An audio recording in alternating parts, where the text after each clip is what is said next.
어떤 한 과정, 무엇을 어디에 들어가기 위해서 또는 무엇을 이루기 위해서는 반드시 거쳐야 하는 과정으로 그렇게 이해를 해주시면 좋겠습니다. 그 공항의 관문을 통과할 때 그냥 내가 가고 싶다고 해서 통과하는 것이 아니고 통과하기 위한 절차가 좀 까다롭습니다. 그 사람이 정말로 미리 이 비행기를 타려고 신청해 놓은 사람이 맞는지 신분 확인을 하고 그리고 소지하고 있는 어떤 물건들을 검색을 합니다. 비행기에 탑승해서 이렇게 안전하게 갈 수 있는지, 혹시 소지하고 있는 물건들 중에 다른 사람에게 피해를 줄 수 있는, 아니면은 소지할 수 없도록 금지해 놓은 어떤 마약이나 다른 어떤 총기류 같은 것을 소지하지는 않았는지, 이렇게 신원 확인을 하고 물품 검색을 하고 그런 과정을 거쳐서 이제 그 관문을 이렇게 통과하게 되지요. 그러니까 무엇을 하든지 아니면 어느 곳에 들어가든지 그렇게 하기 위해서는 거쳐야 할 과정이 있는데, 그 어떤 곳이냐에 따라서 거쳐야 하는 그 과정들이 단순한 곳도 있고 까다로운 곳도 있고 그렇습니다. 우리가 사는 이 세상에만 이렇게 그 거쳐야 할 과정들, 관문이 통과해야 할 관문이 있는 것이 아니고 영적 세계에도 이와 같은 관문, 거쳐야 할 과정이 있다는 거예요.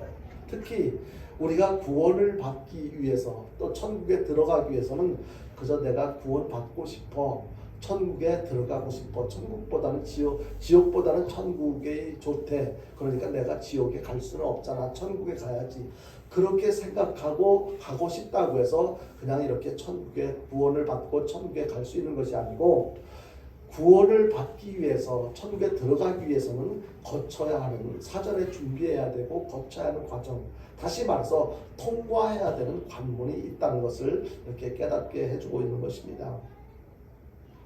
마태복음 4장 17절에 보니까 이렇게 말씀하고 있습니다. 같이 한번 보겠습니다.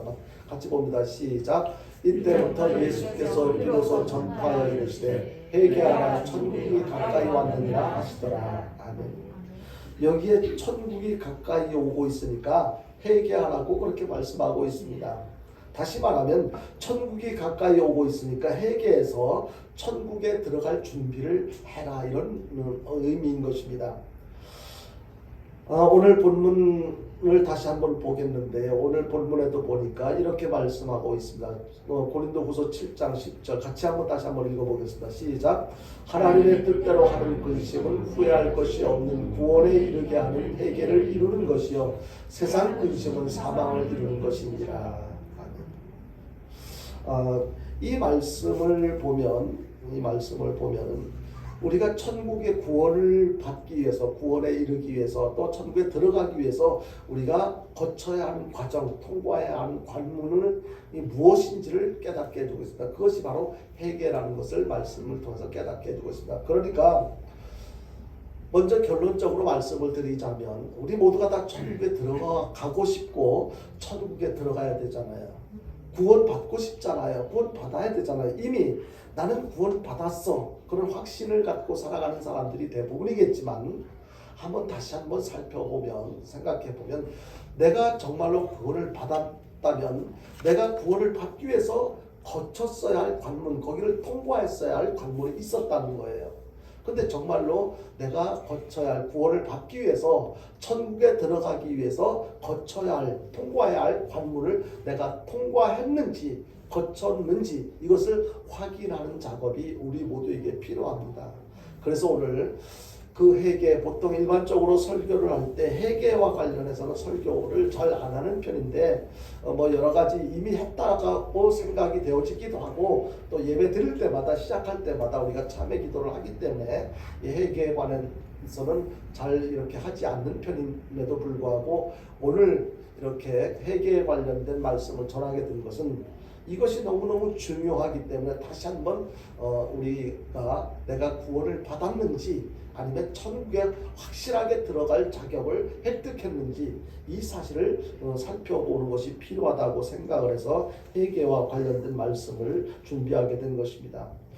그렇습니다. 회개는요, 구원에 이르는 관문이고 천국에 이르는 관문인 것입니다. 그러니까 이 회개라는 과정을 거치지 않고 교회만 다닌다고 해서, 예배에 참석했다고 해서 나는 구원 받았어, 나는 천국에 들어갈 자격을 이미 갖추었어. 그렇게 할 수가 없다는 것이죠.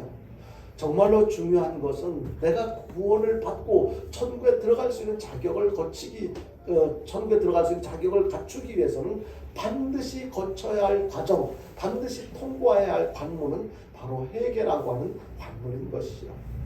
사람들이 회개하는 것을 즐겨하지 않습니다. 좋아하지 않습니다.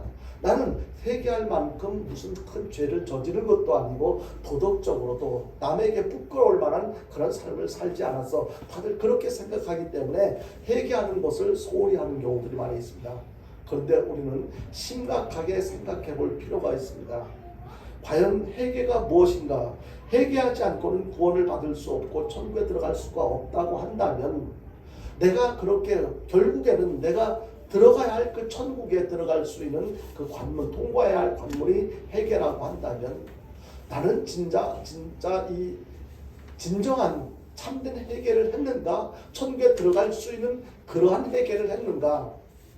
이러한 사실들을 한번 살펴보고 아직도 진정한 해결을 하지 못했다면, 나는 구원받았다고 생각했었는데 언제 죽어도 나는 천국에 들어갈 수 있다고 자신 있게 생각하고 지금까지 살아왔는데, 말씀을 듣고 보니까 내가 그렇게 필요한 준비를 하지 못했고, 필요한 거쳐야 할 과정을 거치지 못했고, 그리고 통과해야 할 관문, 회개라고 하는 관문을 제대로 통과하지 못했네. 이것을 깨닫고 오늘 이 시간 이후에는 우리 모두가 구원받기에, 그리고 천국에 들어가기에 조금 더 부족함이 없는 저와 여러분들 될 수 있게 되기를 주님의 이름으로 축원드립니다.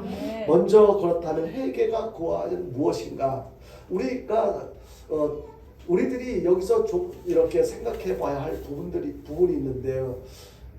나름대로 내가 이 정도 생각했으면, 이 정도 고백을 했으면 나는 회개한 거야 라고 생각하는, 사실은 회개는 아닌데 회개라고 오해하고 있는 것들이 한 몇 가지가 있어요. 그것이 먼저 회개에 대해서, 구체적인 회개에 대해서 말씀을 드리기 전에, 회개에 대해서 회개일 수도 있겠다, 회개일 것 같다라고 오해하고 있는 것들이 몇 가지가 있는데, 그 중에 첫 번째는 내가 무엇을 잘못을 깨닫고 반성하는 거예요. 뉘우치는 거예요.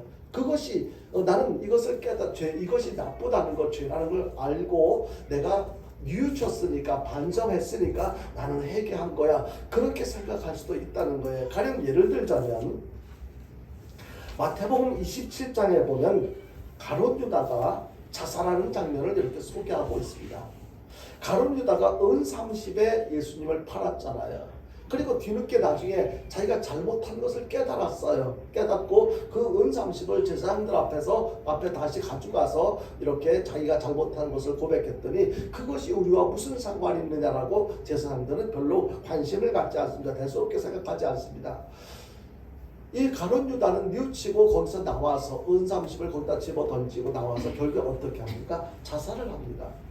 누가 가룟 유다를 보고 너는 잘못한 거야, 그렇게 한 건 잘못한 거야, 죄를 지은 거야, 그러니까 거기에 대해서는 이렇게 해야 되라고 지적해 주지 않았어요.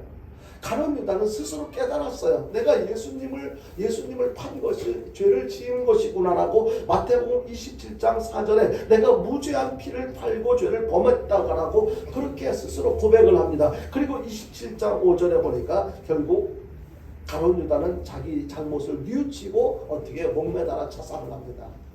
그렇다면 가룟 유다는 자기의 잘못을 뉘우쳤어요. 깨달았어요. 그리고 자기가 잘못했다는 것을 느꼈고 결국에는 자기가 목매달아서 그걸 너무 괴로우니까 아마 그것이 어느 정도인지, 그가 잘못을 했지만 그렇게 견딜 수가 없어서 목을 매달아서 스스로 목숨을 끊을 수밖에 없었던 그 가룟 유다의 마지막 상황을 우리가 머릿속에 그려본다면 참 안됐다, 불쌍하다.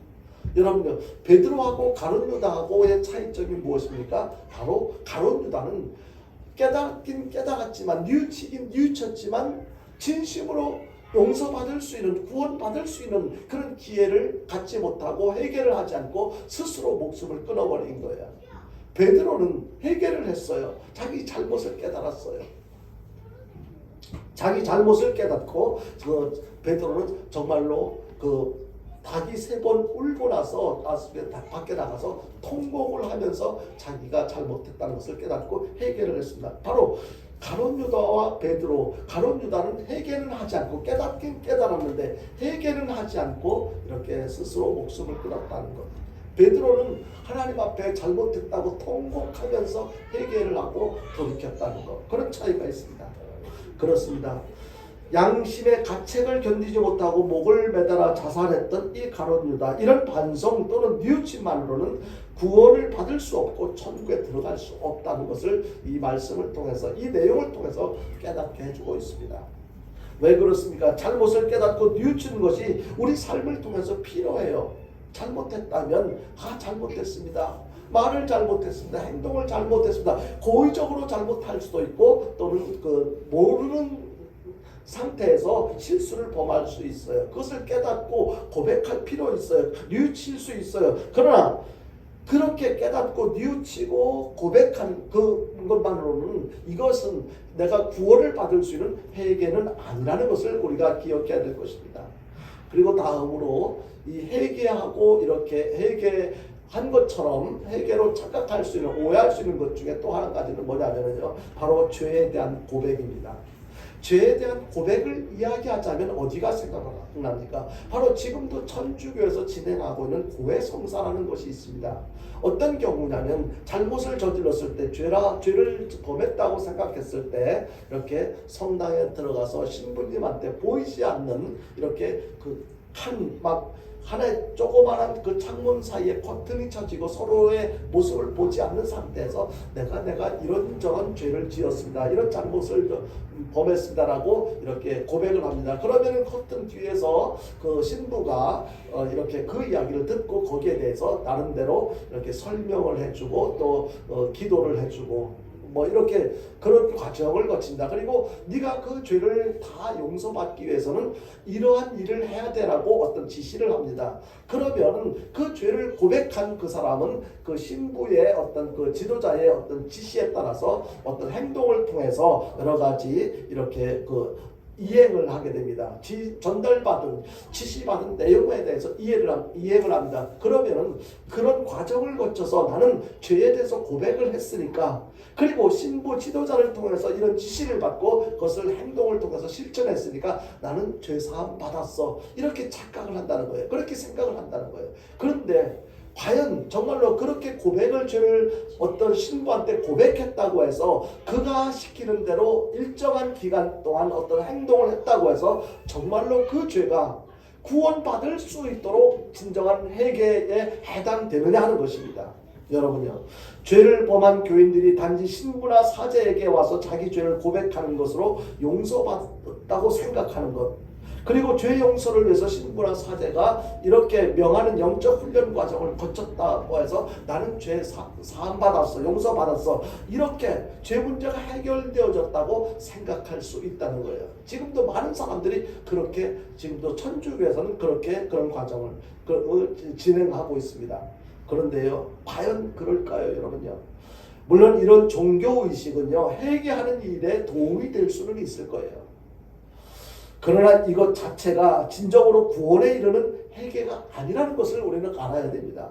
자칫 이 고해성사가 참된 회개로 나아가는 길을 호도할 수 있다는 것을 우리는 유의해서 생각하고, 그리고 이와 같은, 나는 누구한테 죄를 내 마음속에 있는 아무도 알지 못하지만 고백했어, 이렇다고 해서 내 죄 문제가 해결되었어. 설령 목사님한테 내 죄가 이렇다고 천주교에서 성도가 신부에게 고백한 것으로, 고해성사를 한 것으로 죄 문제가 해결되었다고 생각하는 것처럼, 교회에서도 내가 목사님 혹은 영적 지도자들에게 내가 이런 죄를 지었어요 라고 고백한 걸 가지고 죄 문제가 해결되어졌다고 그렇게 생각해서는 안 된다는 것입니다. 이것은요, 진정으로 구원에 이르는 어떤 회개가 아니라는 거예요. 회개는 누구한테 해야 됩니까? 하나님께 해야 돼요. 하나님께서 들으시고 그것을 받아주실 수 있도록 하나님께 해야 돼요. 그렇다면 정말로 내가 구원에 이르고 천국에 들어갈 수 있는 참된 회개는 무엇인가? 성경 원어로 회개라고 하는 말은요, 메타노이아라고 하는데요. 이 메타노이아라고 하는 말은 변화를 뜻하는 어떤 그런 의미가 있습니다. 이 변화를 뜻하는 메타라고 하는 말과 마음의 생각을 뜻하는 노이아라고 하는 이 두 단어가 합쳐져 가지고 이렇게 구성된 건데요. 이 말의 뜻은요, 마음의 생각이 변화되어지는 것, 다시 말해서 우리의 속사람이 바뀌어지는 것, 이것이 진짜 해결하는 거예요. 속사람은 그냥 형식적으로 어떤 말 표현만 하는 것이 해계가 아니고 완전히 바뀌어지는 것이에요. 속사람이, 우리의 겉사람은 속사람의 지배를 받잖아요. 속사람이 바뀌지 않고 변화되지 않고서는요, 겉사람은 아무리 죄를 깨달았다 하더라도 고백했다고 해서 내일의 삶이 바뀌어지는 것이 아니에요. 그렇다 진정한 해결은 우리의 속사람이 바뀌어지는 거예요. 변화되어지는 거예요. 그래야지 바뀌어진 속사람에 의해서 영향을 받고 지배를 받는 우리 겉사람이 삶의 내용이 달라지게 되어 있죠. 조셉 얼라이언이라고 하는 사람이 쓴 돌이켜 회개하라라고 하는 책에 이 소개되어지고 있는 내용의 한 부분을 소개를 하자면 이런 내용이 기록되어져 있습니다. 당신이 진짜 회개로 진짜 구원을 받았다면 당신은 매사에 기쁘고 감사가 넘치고 말씀을 읽고 기도하는 일이 가장 행복할 것이다. 그런데 지금 당신의 상태는 어떠한가? 감사보다 불평이, 기쁨보다 근심이, 사랑보다 미움이 더 많지 않은가? 성경을 읽는 것보다 다른 것들을 더 즐기고 있지 않는가? 기도하는 것보다 사람과 이야기하는 데서 더 위로를 받고 있지 않은가? 당신이 그런 상태라면 당신이 받았다고 굳게 믿고 있는 구원을 다시 한번 냉정하게 살펴보고 스스로 확증해보라. 당신의 마음을 깊이 살펴라. 하나님께서 당신을 철저히 다루실 때까지 쉬지 말라. 교회 다니고 세례만 받으면 구원받았다고 생각하는 사람, 교회 봉사 잘하고 직분자라면 다 구원받았다고 생각하는 사람, 말씀은 듣고 알아도 하나님의 말씀대로 행하지 않는 사람, 회개했다고는 하지만 삶에서 회개에 합당한 열매가 없는 사람, 당신은 아직 돌이키지 않았다. 구원에 이른 회개를 하라. 이렇게 소개를 하고 있습니다. 여러분요, 진짜 회개를 했다면, 진정한 해결을 했다면 당신은 삶의 내용이 과거와 달라진 변화되었을 건데, 지금 당신의 회개하고 구원받았다고 스스로 생각하는 당신의 삶을 한번 살펴보라는 거예요. 그리고 그렇게 하지, 구원받은 자답게 진정한 천국에 들어갈 수 있는 자답게 회개를 하지 못했다면 지금이라도 돌이키지 못한 그 자신을 살펴보고 지금이라도 구원에 이르는 회개를 하라고 그렇게 권면을 하고 있습니다. 그렇습니다. 회개는요, 단순히 내 마음속에서 나를 짓누르는 이 죄의 의식을 털어내는 것, 그것이 회개가 아닙니다. 그리고 단지 내 앞에 닥친 죄 문제를 해결했다고 고백하는 것, 그것이 회개가 아니라는 거예요.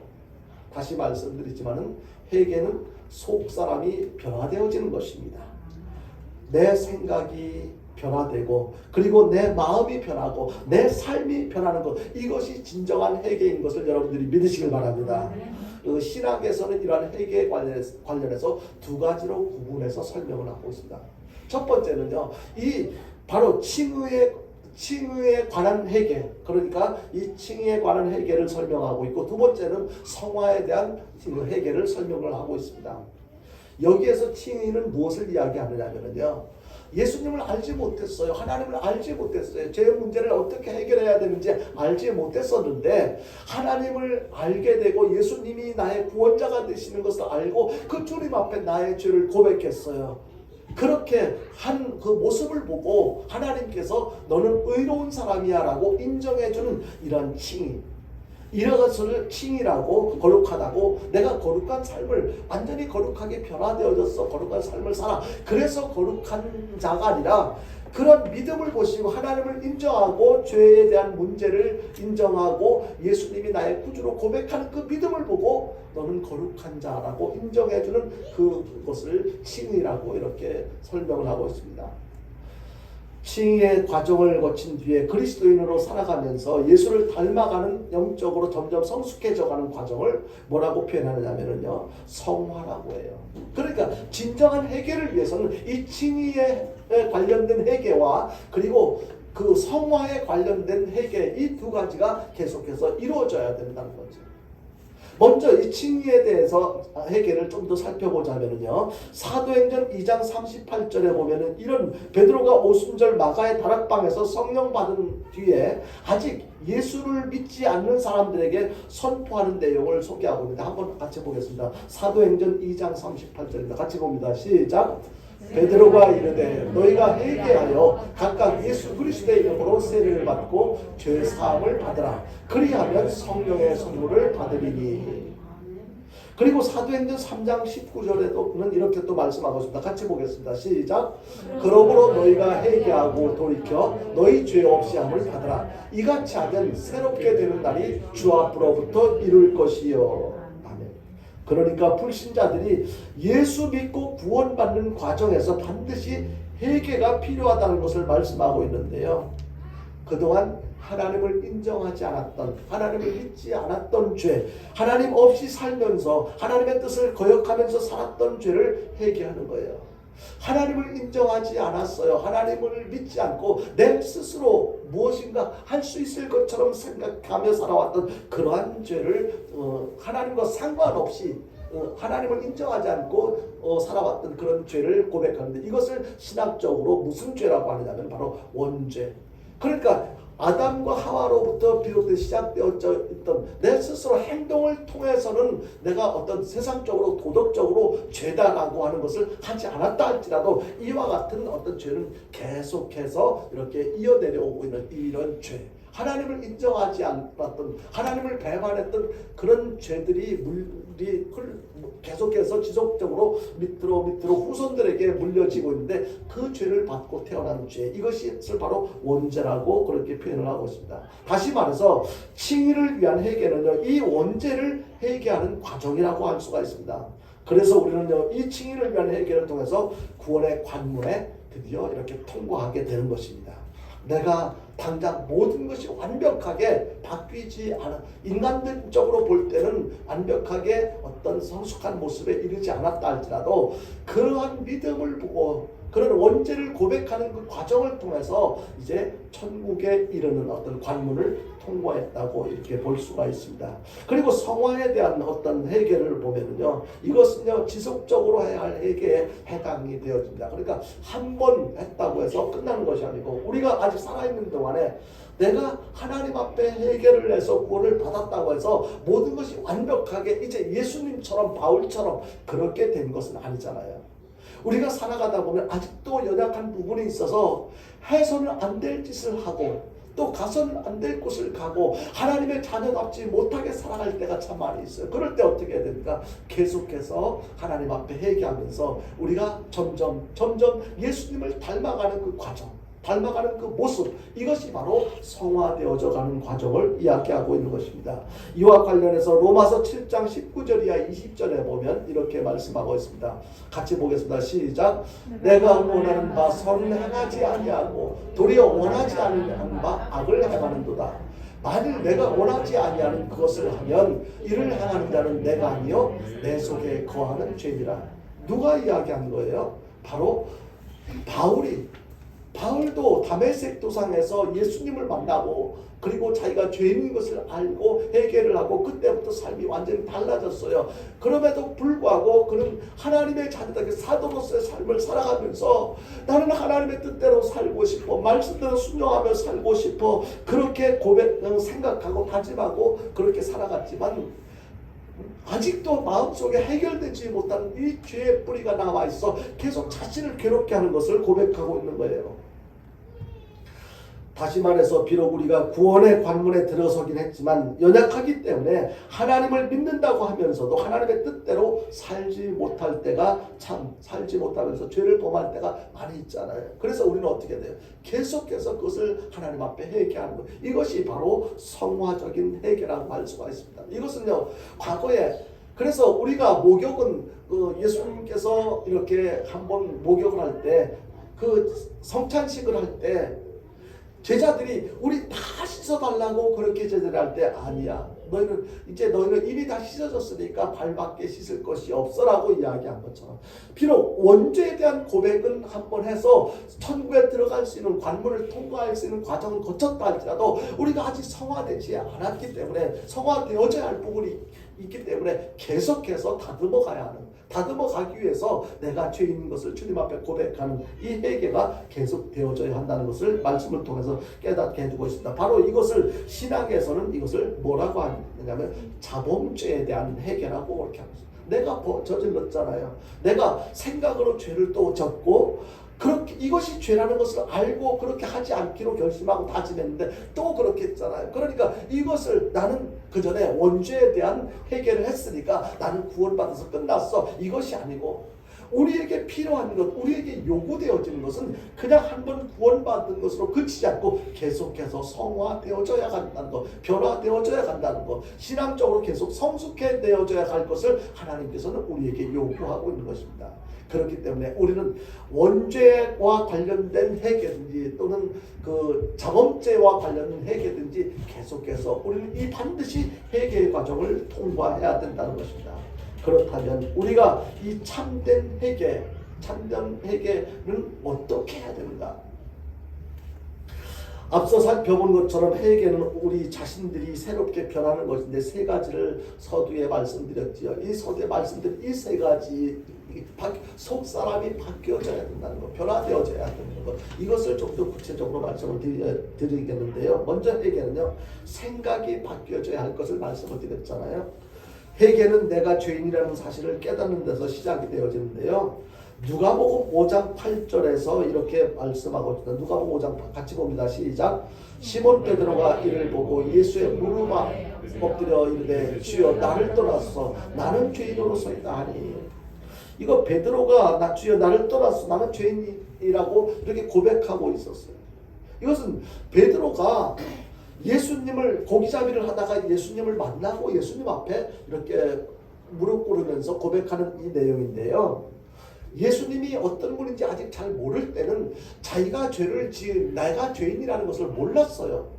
정말 죄인이라고 한다면 큰 죄를 짓고 지금 감옥에 들어있는 사람들, 그 사람들이 죄인이지 나는 법 없이도 살 수 있는 사람, 그렇게 지금 살아온 사람이야, 아마 그렇게 생각하면서 살았을 거예요. 그런데 예수님을 만나고 나니까 내가 그동안 죄인인 나를 보지 못했던 죄인된 나의 모습을 베드로가 보게 된 거예요.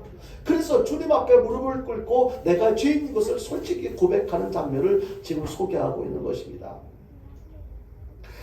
회개는요, 내가 지은 죄가 구체적으로 무엇인지를 깨달을 때 본격적으로 이루어지게 되는데요. 이것을 깨닫지 못하면요, 그냥 형식적으로 나는 죄인입니다, 나를 용서해 주십시오, 그냥 사탕 발린 어떤 그런 고백처럼 표현처럼 그렇게밖에는 안 되는 거예요. 그냥 정말 내가 무슨 죄인이지? 베드로가 예수님을 만나기 전에는 삶이 어떤 내용이 완전히 달라진 게 아니에요. 삶은 똑같은 삶, 고기 잡는 어비의 삶으로 지금 계속 이어지고 있어요. 그런데 예수님을 보고 나니까 내가 그동안 느끼지 못했던 내 자신의 죄인된 나의 모습을 볼 수 있었던 것. 그래서 우리는요, 진짜 해결을 하기 위해서는 구체적으로 내가 무슨 죄를 지었지, 내가 지은 죄가 어떤 것인지 이것을 알 때 진정한 해결을 할 수가 있다는 것입니다. 요한복음 16장 8절에 보니까 이렇게 말씀하고 있네요. 같이 한번 보겠습니다. 16장 8절 시작. 그가 와서 죄에 대하여 의에 대하여 심판에 대하여 세상을 책망하시리라. 우리가 예수를 믿게 되면은요, 우리 안에 무엇이 임합니까? 바로 성령이 임하게 돼요. 예수님이 구주라는 사실을 믿고 인정하고 고백하게 되면 그때 성령님께서 우리의 마음에 들어오시는데 임하게 되는데요. 성령이 우리 안에 임하게 되면요, 우선 어떤 변화가 일어나게 되느냐면 우리가 지은 죄가 어떤 것이다 라는 것을 성령 하나님께서 지적해 주셔요. 깨달아 알게 돼요. 그때는 인간적인 입장에서, 도덕적인 입장에서, 세상적으로만 생각할 때 그것이 뭐가 죄가 돼? 그것이 다른 사람들은 그보다 더 크고 심한 것도 더 저지르며 살아가고 있는데 이렇게 합리화시키면서 지내왔었던 것이 이제 성령 하나님께서 너 그거 죄야 라는 것을 지적해주고 깨닫게 해주신다는 거예요. 우리는 지금까지 그것이 죄인 줄 모르고 살아왔던 일들이 참 많은데요. 그런데 성령이 우리 안에서 그것이 죄라고 지적하시고 책망하실 때, 그래서 구체적으로 내가 지은 죄가 무엇인지를 비로소 알게 된다는, 깨닫게 된다는 거예요. 그래서 시편 51편 3절에 보니까 시인이 이렇게 고백을 했습니다. 무릇 나는 내 죄가를 아오니 내 죄가 항상 내 앞에 있나이다라고 고백을 합니다. 그렇습니다. 회개는요, 내 생각이 바뀌어지는 거예요. 과거에 나는 죄라고 생각하지 않았던 것들이 다 죄라는 것을 알게 되고, 그것이 죄였었구나, 그것이 하나님 앞에 사람들에게 얼마나 큰 잘못이었었구나, 이것을 깨닫게 되는 거예요. 그리고 내가 도대체 하나님 앞에서 어떤 죄를 범하고 있는지 구체적으로 깨닫게 되고, 그리고 인정하게 되는 거예요. 이것이 바로 이런 과정, 이것이 바로 우리의 삶에 대해서 먼저 이루어져야 된다는 거예요. 그냥 두루뭉실하게 그냥 나는 죄인이다 이렇게 고백하고 그치는 것이 아니라, 내가 무슨 죄를 지었지. 그리고 무엇이 또 바뀌어져야 되느냐면, 회개는요, 감정이 바뀌어져야 되는 거죠. 다시 말해서 내가 지은 죄로 인해서 그것이 얼마나 두려운 것인가, 하나님 앞에 얼마나 하나님께서 싫어하시고 결국에 하나님께서 내가 지은 죄 때문에 어떤 벌을 내리실 것인가, 그 죄로 인해서 깨달았다면 거기에 대한 두려움이 생겨야 된다는 거죠. 나 죄 용서 받았는데 예수님이 나의 죄 해결해 주기 위해서 대신 십자가에 돌아가셨는데, 나는 그래서 아무 상관없이 얼마든지 자유롭게 살아갈 수 있어, 이렇게 합리화시킬 것이 아니고, 하나님이 제일 싫어하는 것이 죄잖아요. 그렇다면 하나님께서 내가 하나님 앞에 고백하지 않고 해결하지 못한 죄가 아직 남아있다면, 그 죄에 대해서 하나님이 싫어하시는 것으로 인해서 어떤 벌을 내리실까, 어떤 처분을 내리실까, 이 두려운 마음이 느껴져야 한다는 거예요. 그러니까 이런 감정이 있어야 돼요. 죄를 짓고도 그냥 어떤 그 죄 문제가 해결되지 않은 상태에서도 그냥 뻔뻔스럽게 살아가는 것, 이것은 옳지 않은 거예요. 그래서 회개는 마음의 통해로부터 절정에 이르게 되는데요. 오늘 본문에서 바울은 이렇게 말씀하고 있는데, 다시 한번 오늘 본문 말씀을 같이 한번 보겠습니다. 오늘 본문 말씀 봅니다. 같이 봅니다. 시작. 하나님의 뜻대로 하는 근심은 후회할 것이 없는 구원에 이르게 하는 회개를 이루는 것이요, 세상 근심은 사망을 이루는 것입니다. 여기에 하나님의 뜻대로 하는 근심이 있다고 말씀하고 있는데, 이 하나님의 뜻대로 하는 근심이 뭡니까? 바로 내가 지은 죄 때, 내가 깨달아 알게 된 죄 때문에 근심하는 거예요. 내가 하나님 앞에서 저지른 죄를 깨닫게 되자 마음속에 깊은 근심이 생긴 거예요. 나는 그거 별거 아니라고 생각했었는데 그 죄가 나에게 이렇게 치명적인 영향을 끼치고 있네. 이것을 깨달으니까 너무너무 괴로운 거예요. 근심이 되는 거예요. 이렇게 하나님의 뜻대로 하는 근심을 깊이 했던 가장 대표적인 사람을 한 사람 소개를 하라고 한다면 바로 다윗을 꼽을 수가 있는데요. 시편 6편 1절이야 3절에 보니까 다윗은 이렇게 고백하고 있습니다. 같이 한번 보겠습니다. 시편 6 1절부터 3절까지 같이 봅니다. 시작. 여호와여, 주의 분노로 나를 책망하지 마시오며 주의 진노로 나를 징계하지 마옵소서. 여호와여, 내가 수척하여 싸우니 내게 은혜를 베푸소서. 여호와여, 나의 뼈가 떨리오니 나를 고치소서. 나의 영혼도 매우 떨리나이다. 여호와여, 어느 때까지니까?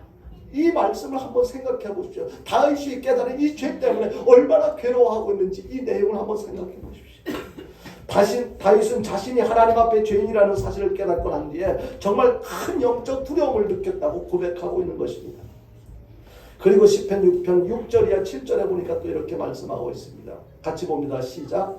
내가 탄식함으로 피곤하여 밤마다 눈물로 내 침상을 띄우며 내 요를 적시나이다. 내 눈이 근심으로 말미암아 쇠하며 내 모든 대적으로 말미암아 어두워졌나이다. 이 탄식 깨달은 죄 때문에 얼마나 괴로워하고 있는지 여러분들 이 말씀을 통해서 깨닫게 됩니다. 다윗의 마음의 감정이 바뀌어진 거예요, 여러분. 옛날에는 똑같은 이와 같은 죄를 범하고서도 별로 아무렇지도 않게 그렇게 살았었는데 깨닫고 보니까 마음이 너무 괴로운 거예요, 여러분. 내가 하나님 앞에 죄인이라는 사실 때문에 깊이 두려움을 느낄 수가 있어야 돼요. 죄를 짓고도 아무런 느낌 없이 두려움도 없이 그냥 나는 당연히 천국 갈 수 있는 것처럼 그냥 그렇게 살아가는 것, 회개도 하지 않고 내가 범한 자범죄를 그냥 내버려둔 채로 그렇게 살아가는 것, 이것은 우리에게 합당치가 않은 거예요. 내가 저지른 구체적인 죄가 생각나서 하나님 앞에 근심하며 눈물로 기도해야 될 줄로, 회개 기도해야 될 줄로 믿으시길 바랍니다. 그리고 마지막으로요, 참된 회개는요, 이제 그렇게 마음의 변화가 일어나고 감정의 변화가 일어나고 그랬다면 그 다음에 남아있는 것이 무엇입니까? 행동의 삶의 참된 회개는 행동이 바뀌어야 될 줄로 믿으시기 바랍니다. 그렇게 깨달았다면 아까도 말씀드렸지만 베드로와 그 가룟 유다의 다른 점, 그런 다른 점이 무엇인지를 한번 여러분들이 생각해 보면 그 차이점이 분명히 어디에 있다는 것을 알 수가 있게 됩니다. 여러분, 회개는 행동의 실천으로 마무리가, 참된 회개는 행동에 실천하는 그런 것을 통해서 마무리가 된다는 것을 알 수가 있습니다. 그렇다면 지금 내 삶은, 내 행동은 회개하기 전과 회개하기 뒤에 나의 삶은 어떻게 달라졌는가? 누가복음 19장에 보면은요, 누구 이야기를 소개하고 있습니까? 삭개오의 이야기를 소개하려 하고 있습니다. 원래 삭개오는 어떤 사람이었습니까? 세리장으로서 당시에 사람들로부터 많은 손가락을, 어쩌면 그가 세리장, 어떤 세리로서의 어떤 직분을 갖고 세리장의 역할을 하면서 어쩌면 당당히 법적으로는 무슨 문제가 안 되는 어떤 삶을 살았을 거예요. 제가 생각하기에는 그렇습니다. 그런데도 불구하고 사람들에게 손가락질을 받았어요. 법적으로는 문제가 되지 않을지 몰라도 그가 해서는 안 될 짓을 한다고 지금도 하고 있다고 사람들에게 손가락질을 받고 살았어요. 세금을 착복하고 가난한 사람들을 힘들게 하며 살았기 때문에 그러는데요. 근데 그랬던 삭개오가 예수님을 만나게 됩니다. 그리고 예수님을 만나서 그가 변화되어진 삶을 살아가게 되는데요. 이와 관련해서 누가복음 19장 8절에서 이렇게 고백하고 있습니다. 한번 보겠습니다. 같이 봅니다. 시작. 삭개오가 서서 주께 여짜오되 주여 보시옵소서, 내 소유의 절반을 가난한 자들에게 주겠사오며 만일 누구의 것을 속여 빼앗은 일이 있으면 내 갑절이나 갚겠나이다. 여러분요, 사람이요, 보통 구제를 하면은요, 부자들보다 가난한 사람들이 구제를, 좋은 일을 더 많이 해요. 더 잘해요. 금액은 물론 차이가 있을 거예요. 그런데요, 왜 그러냐면은 부자라고 해서 돈이 많으니까 잘할 것 같지만은요, 부자일수록 돈이 많이 모이면 많이 모일수록 욕심이 더 많이 생겨서 쉽게 자기 물질을 이렇게 누구한테 기부하거나 내놓거나 뭐 이거 잘 하기가 힘들어요. 그런데 지금 삭개오 예수님 만나고 나서 완전히 행동이 바뀌었어요. 비록 다른 사람들에게 손가락질을 받으면서 이렇게 모은 재산이라 할지라도 그에게 재산은 소중한 것이었을 거예요, 분명히. 그럼에도 불구하고 뭐라고 이야기를 합니까? 주여 보시옵소서, 내 소유의 절반을 가난한 자들에게 주겠사오며 만일 누구의 것을 속여 빼앗은 일이 있으면 내 갑절이나 갚겠다라고 이렇게 하고 있습니다. 과거에 저지른 잘못을 바로 잡겠다는 거예요. 앞으로 새로운 사람으로 살아가겠다고 고백하는 거예요. 더 이상 과거에 내가 죄를 지으면서 살았던 그 삶을 고집하지 않겠다는 거예요. 변화되겠다는 거예요, 여러분. 그렇습니다. 회개는요, 내가 죄를 깨닫고 하나님 앞에 통회하면서 회개 기도를 드렸다고 끝나는 것이 아니고 행동이, 삶의 내용이 바뀌어져야만 진정한 회개인 것을 여러분들이 믿으시길 바랍니다. 여러분, 내가 남에게 죄를 저질렀다면 내가 하나님 앞에 잘못했다고 고백하는 것만으로 끝나는 것이 아니고 그 사람에게 무슨 잘못을 저질렀는지 상대를 찾아가서 잘못을 고백하고 용서를 받는 것. 하나님 앞에 해결했지만 사람과의 관계에서 발생되어진 그 죄 문제도 해결을 해야 됩니다. 내가 물질을 통해서 갚아야 할 것이 있다면 갚아야지 그 죄의 문제가 해결되어지는 것입니다. 나는 그냥 하나님 앞에 회개했으니까 그 사람과의 관계는 아무래도 상관이 없어. 아니, 이 상처가 있는 것이 그것이 풀어져야 되는데 내가 고백하고 그에게 갚아야 할 것을 갚고 나서도 계속 상처가 남아있는 것까지 어떻게 할 수가 어쩔 수 없겠지만 내가 할 수 있는 데까지 최선을 다해야 돼요. 세상 법을 어겼다면 세상 법에 따라 죄값을 치러야만 합니다. 그리고 다시는 그런 죄를 반복해서 저지르지 않도록 우리의 삶이 변화되어지는 것, 이것이 중요한 거예요. 이제 말씀을 정리합니다. 회개는요, 구원에 이르는, 천국에 이르는 관문, 반드시 거쳐야 하는, 통과해야 하는 관문입니다. 하나님을 모르고 살아오며 저질러오는 그 모든 죄들에 대해서 회개해야만 구원의 길로 들어설 수가 있습니다. 그리고 예수 믿으면서 연약해서 때로는 알고 때로는 모르고 저질러온 모든 죄들을 지속적으로 회개를 해야 된다. 그러니까 원죄와 자범죄를 회개해야 된다. 그런데 회개는요, 결코 쉬운 것이 아니에요. 회개가 그렇게 쉽다면 무슨 걱정이 있겠습니까? 회개는 결코 쉽지 않습니다. 그러나 혼자서는 할 수 없고 혼자서는 뭐 어떻게 할 수 없지만 쉽지 않지만 할 수 있는 방법이 있어요. 그것이 무엇이냐면 바로 성령의 도우심을 받는 거예요. 그래서 회개의 영을 허락해 달라고 우리가 그래서 하나님 나에게도 회개의 영을 허락해 주옵소서. 아직까지 여러분들이 콧물 흘리면서 정말로 그 더럽고 추악한 나의 죄를 볼 수 있었던 깨달을 수 있었던 경험이 아직 없었다면 그러한 것을 깨달을 수 있도록 고백할 수 있도록 성령을 회개의 영을 허락해 달라고 그렇게 성령님께 도우심을 구하는 기도가 절대적으로 필요한 것입니다.